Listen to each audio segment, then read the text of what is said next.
May we become the kind of community that echoes and confirms the world God calls us to. Those were the words that Holly opened the service with last week.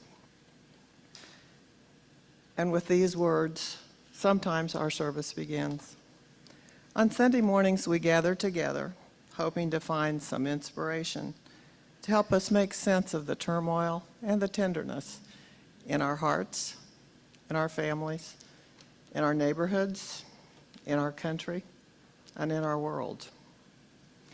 I find this inspiration in the messages of Holly and Paula.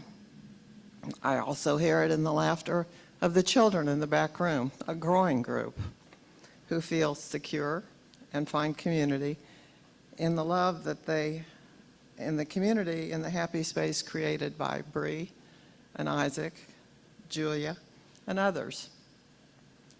And I hear it in the voices of Alex and Ellie, Fritz and Mickey P., who select music that blends in with the week's service. When I look around in this space, an architectural office building transformed into a sacred space, when I look around at the diversity that I see in your faces, it makes me smile. And I know that God is surely in this space. Our church community extends beyond this room in so many ways.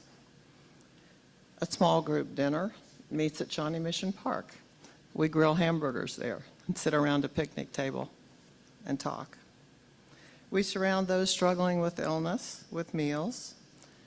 We celebrate the birth of a baby and the loss of a child. We offer support when a job is lost and when someone passes the bar exam. Greg and I have been members of Peace Church since its beginning.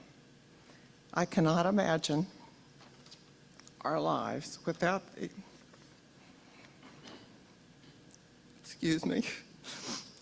without the inspiration and support of Holly and Paula and the friendship of many of you. If you feel as I do that Peace Church reflects and embodies God's presence in our world and our lives, then I encourage you to support the church in your pledge.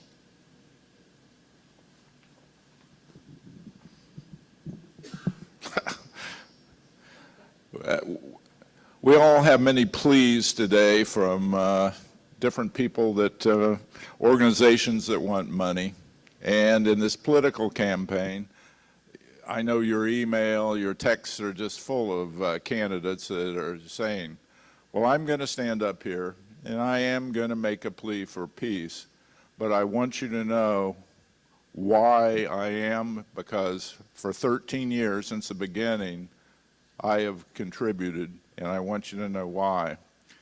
Each week when I come in, or if I'm home, I'm assured that everyone that comes in the door will be accepted.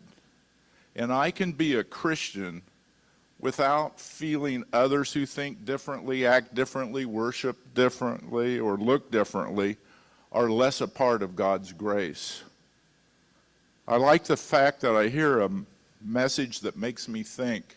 It's engaging, it's challenging, and usually makes me want to be the best person I can be.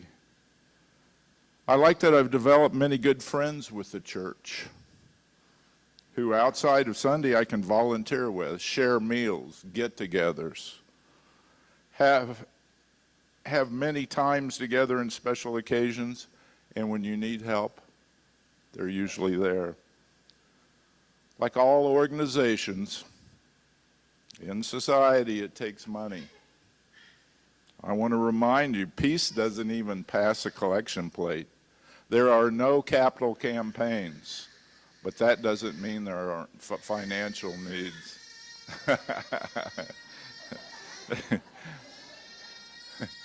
Yeah. And that's the way I feel sometimes when I hear these things.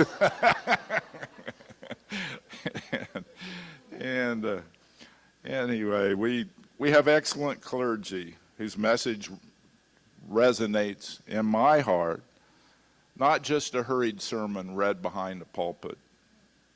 We have pastoral care when we need it. We count on wonderful music and guest musicians. We count on sound systems, celebrations, communications, guest ministers, and guest speakers. We give money to mission projects with both our time and money. We can't forget the energetic, welcoming staff that keeps our children engaged.